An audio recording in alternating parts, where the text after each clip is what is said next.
Hello, collective. Let me tap into your energy para malaman natin kung para sa'yo to, okay? Ayan. Kung hindi, hindi to para sa'yo. No? Sa'yo. Huwag mo ipipilit. Baka mamaya awayin mo kung mga away din ako. Okay? So, yeah. Overall energy mo, aking collective, is you are in your divine masculine. Despite of your gender. Okay? And you are willing to be with your divine feminine. Sobrang willing nga lang, parang hindi pa kayo magkasama.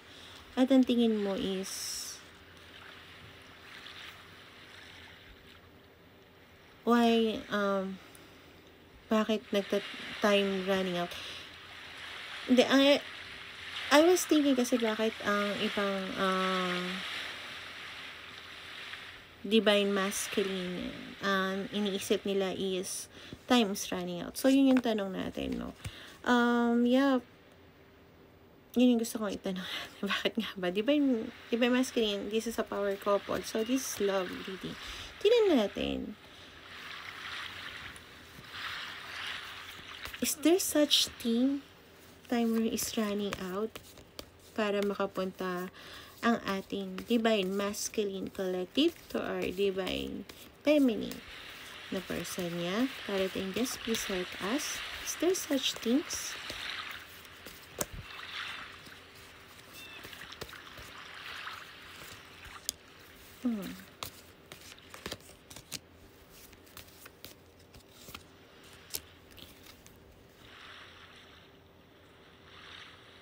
Okay.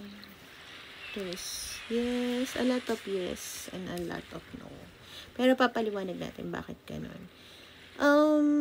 Okay. Despite your gender, you are the masculine energy. Okay? Yes, kasi I think you really want to have a brand new beginning with this person. Ito yung tao nagpapasaya sa'yo. I think gusto mo lang padaliin yung lahat kasi gusto mo na siya makasama. Okay? Pero, hindi pa kayo pwede, no, magkasama dahil may mga bagay ka pa na hindi inaamin sa sarili mo o dun sa tao na mahal mo or person mo. At hindi yun magiging okay. Magkakaroon ng instability hanggat hindi mo pa kayang harapin yung mga insecurities or yung secrets na yun. Kung ano man yung nililihim mo towards your person. Okay? Di ba? So, yeah.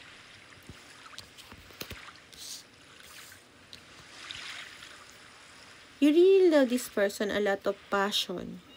Okay? I think walang ibang tao. I don't want to say this, okay, lalo na walang tao nakakapagpatigas ng ano mo, maliban sa taong to. Okay, parang ito yung tao na punong-puno ka ng affection.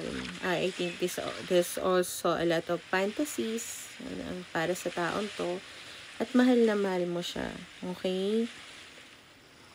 Gusto mo magbigay ng honest action, okay, para sa taong to. Ngayon, kung ano mo na yung confidence mo, nakuha mo na, ready ka na nga, ini-embrace mo na yung mga bagay na tingin mo pangit sa'yo kasi, syempre, malay mo, hindi naman pangit sa kanya, then you can go towards your person, okay?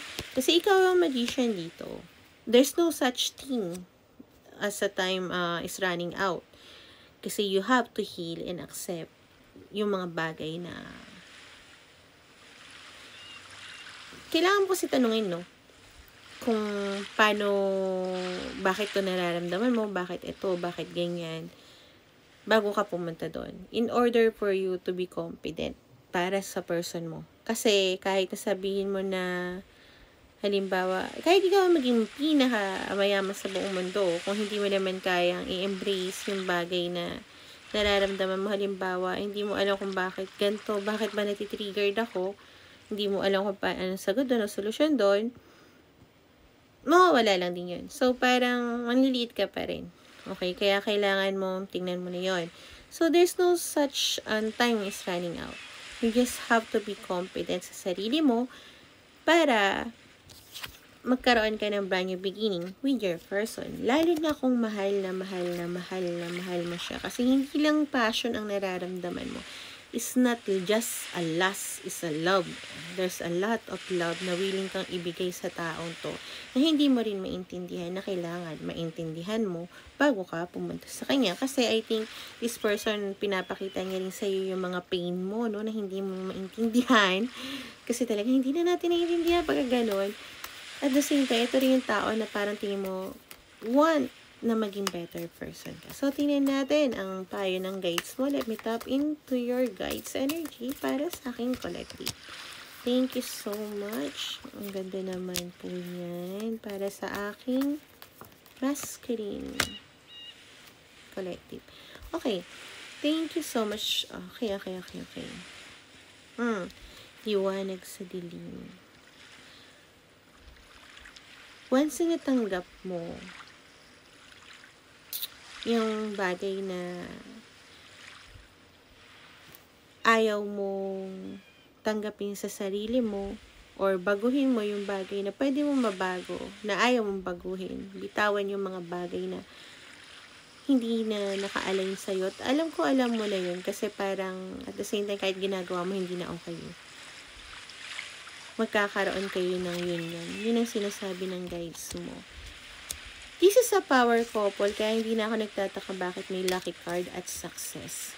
Power couple, sila yung, sabi ko nga, para silang yin and yang, maaaring TF din, no? Twin flame. Tawag dito, higher soul contract. Once kasi, alam mo ba yung, sabi ko nga, yung parang battery. Diba? Pag pinagsama mo yung negative at positive, may mapapa-under tayo na bagay. Magkakaroon ng liwanag. Like this one. So, ganun din ang, sa inyong dalawa. But, in order to have that, kailangan mong tanggapin yung mga bagay na baguhin at yung ayaw mo din sa sarili mo. Okay? Yung parang, I think kasi may bagay na hindi mo mababago. Halimbawa is yung pagiging seloso mo, yung possessive mo. Okay, kailangan i-embrace mo pa rin yun. Kasi I think ayaw mo ipakita na ganong klaseng tao ka kasi malalaman ng person mo na may hold on siya sa'yo, no? Na parang madali kang masaktan, not knowing na hindi ka sasaktan ng taong to kasi mahal ka niya, pero ayaw mo magtiwala. I think yun yung kailangan mong tanggapin, no? Bitawan mo yung bagay na nangyari sa yung baggage mo sa mga past relationship mo in order to have a new relationship. Kasi kailangan i-accept mo yung beauty sa akala mo pangit na ugali mo. Yung akala mo na tawag dito na, pag nalaman niya sober possessive ako, baka ganito, ganyan. Kasi I think your person is very charming, no? Parang kaya niya makuha yung loob ng mga tao. Kasi parang siguro empath yung person mo. Hindi lahat ng tao kasi, pero hindi niya alam yun. That's the thing. Hindi niya alam na parang may mga tao na gustong makasama siya or gustong mapasakamay siya. Like you. Ayaw mo ipakita yun para alam mo yun, yung hindi siya magkaroon ng idea na may hawak siya sa'yo. Not knowingly na kahit na malaman niya na meron ganon, all you have to do is magtiwala dahil mahal ka niya at hindi ka niya sasaktan. Okay? So, yeah. Sana makatulong tayo sa'yo, collective, and hope na you make a better choice. Ngayon, kung resonated ka nito at gusto mo ng private reading, just PM me. Okay? Bye!